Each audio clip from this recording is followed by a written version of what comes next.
Mga ka-rooftop, mayong buntag kaniyong tanan, mayong udtuming hapon. Natadir karon sa Sea of Galilee. So makita nato dinhi ang dagat yun. Diin mismo din si Kristo nag-anhiperni. Tapos Sea of Galilee. Sunakod rin. Ha? Mabasa ang ilong ko ay. Sea of Galilee. Paano basa? Diba po ikaligo, no? Ano yung mga ano? Isunod na lang ang kapal. Ang? Dali. Sige daw, pagitanggal lang. Okay. Bayad. Ano ba sa oras? Okay, mga kartap. Buntag ka dito na. Marami karon dito sa Sea of Galilee. So mangita lang ko dito og souvenir nga stone. Naadto si Dr. Kuan. Katoliko, ang si Ma'am. Kini manginhas gud rin ni. Souvenir sa Sea of Galilee. Ayan. Atay mga rocks diri. Mga different kinds of rocks.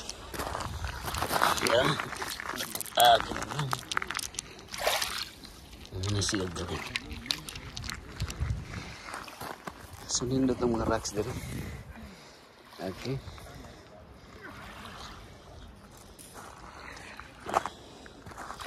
So mas daghan ang mga koleksyon natin ng rocks dito sa Sea of Galilee.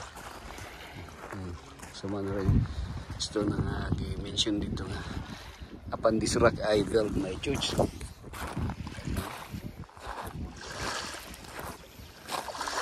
mga sa mga higalak na koleksyon. Okay.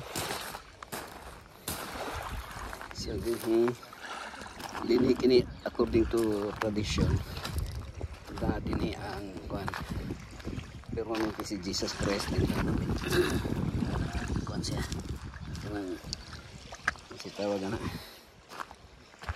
mo ni siya ang iyang paborito nga lugar because Peter was the concept of fisherman. So Peter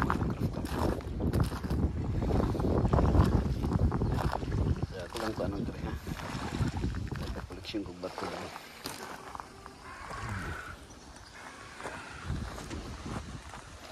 para souvenir na dalon dito sa Philippines. Lami kay siya liguan mga karafta. Pero tabang na siya.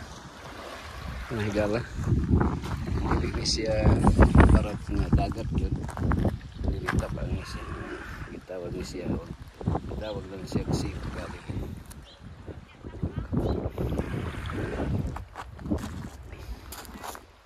Okay, so by this time, babay mo na mga craft up.